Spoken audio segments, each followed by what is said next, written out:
వల్ల మా భోజనం మైలైపోయింది. ఇది కూడా నువ్వు పెట్టిను.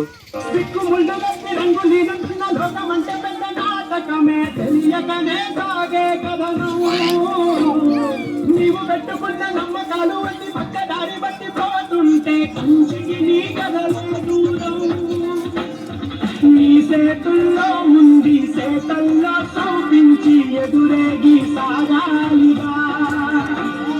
నీ పేదలో తేడాలంటే చాలా దాహంగా ఉంది, తాగడానికి మంచిని ఇస్తారా? ఇలాంటి వాళ్ళకి అదిగో వెళ్ళి తాగు. మనుషులు మనుషుల్లా చూడండి, పశువుల్లా కాదు.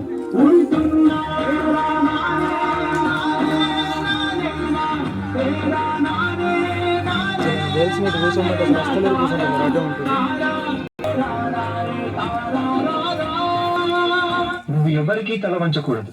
నీ చదువు నీ మార్గం కావాలి, విజ్ఞానమే నీ ధనం కావాలి. నీ వాళ్ళ కోసం నువ్వు ఒక దీపంలా నిలవాలి. నీ కృషి, పట్టుదల, దీక్ష మన భారతానికి రాజ్యాంగం కావాలి. ఇప్పటి నుంచి నీ ఇంటి పేరు నా ఇంటి పేరు అవ్వాలి. అందరూ నిన్ను అంబేద్కర్ అని పిలవాలి. సరేనా భీమరావు?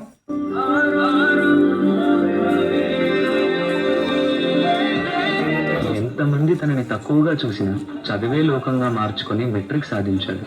అదే సమయంలో పెద్దలు తన పెళ్లి కూడా చేశారు. సాయాజీరావు గాయక్వాడ్ అనే మహారాజు సాయంతో విదేశాల్లో చదువు పూర్తి చేసి ఎన్నో గణితలు సాధించి తిరిగి వస్తారు.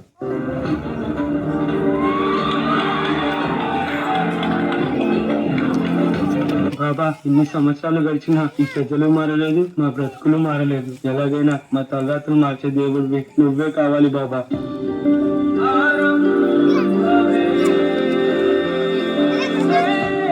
నా ప్రజల కోసం ఎంత కష్టమైనా పోరాడతాను.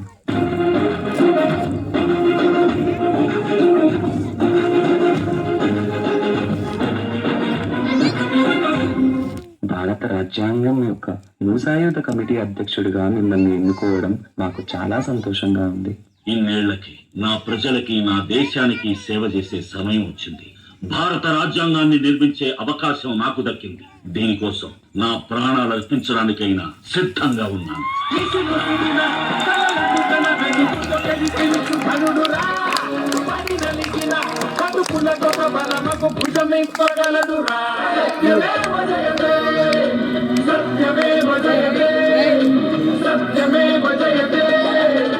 అంబేద్కర్ ని ఒక ప్రాంతానికో, ఒక కులానికో, ఒక మతానికో పరిమితం చేయలేం. ఎందుకంటే ప్రతి భారతీయుడి గుండెపై చెరగని ముద్ర వేసిన మహనీయుడు ఆయన. అందరి కలలు కన్నది ఆయన కలం, బడుగుల కోసం ధ్వనించింది ఆయన గళం. భారతదేశంలో రాజ్యాంగం ఉన్నంత వరకు ఆయన మన మధ్య బతికే ఉంటాడు.